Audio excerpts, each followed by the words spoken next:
Hi everyone, my name is Dayna Altman and I'm the founder of Bake It Till You Make It, a community-based organization that uses food and baking to talk about mental health in a way that is honest and authentic, but also fun.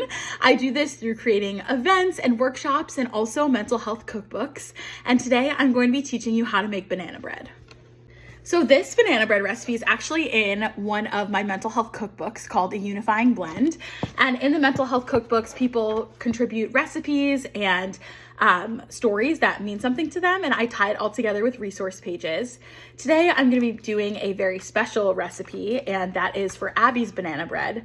Unfortunately, Abbey tragically died by suicide in 2020, and her family has contributed this recipe to my cookbook. And today, while I make it, I'm going to be talking a little bit about suicide prevention. So let's get started.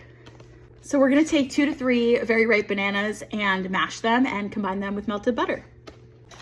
So I think that talking about suicide is so stigmatized and so scary because it is so scary to think that anyone in our lives might be struggling with suicidal thoughts or ideations, or someone may pass away by suicide, someone we love, maybe even ourselves. But as much as we silence and don't talk about it, the scarier it becomes. I mashed the bananas, so now I'm going to be adding some butter. I will be melting it and adding it together. So I just put the melted butter in, and now I'm going to add a few more ingredients, including the egg, sugar, vanilla, and the baking soda. Now that I've mixed the bananas with the butter, I'm going to add the baking soda as well as the sugar.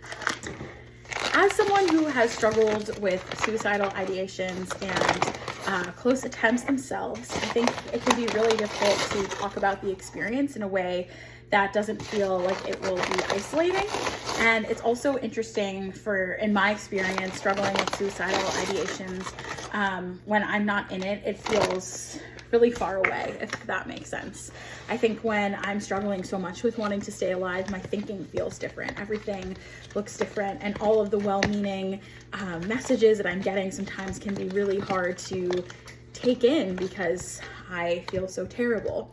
There's so much research and so much work that has been done around suicide prevention, and one thing that I am especially a huge proponent of is talking to someone who you think might be struggling with suicidal ideation and starting the conversation with them. Speaking openly and asking someone if they're struggling with their mental health or they're struggling with suicidal ideation, I understand can be extremely uncomfortable. I think it's uncomfortable because we don't really know how to do it. No one teaches us how to do these things or how to ask these questions, but I truly believe it is so important and so life-saving. I know had someone asked me what was going on, it would have really allowed me to feel like an olive branch or like an arm was extended into being able to share honestly and openly about my feelings.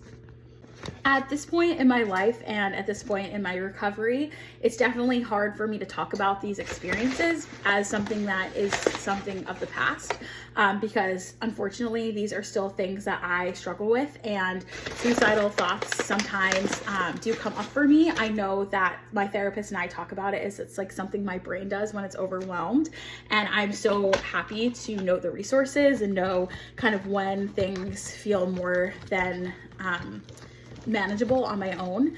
And I would say to anyone who might be struggling with this themselves that there are resources and there is help, and there's absolutely no shame in accessing that.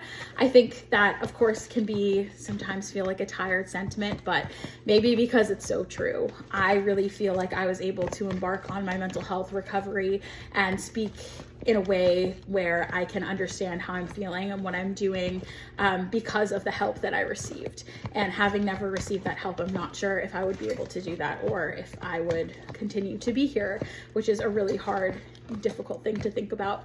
But that in a lot of ways is why I share my story and why I've created Bake It Till You Make It, to hopefully inspire others to ask for help, to seek help, and to believe that they can continue. I'm technically done with the recipe, but I'm gonna throw some chocolate chips in here because I think, why not?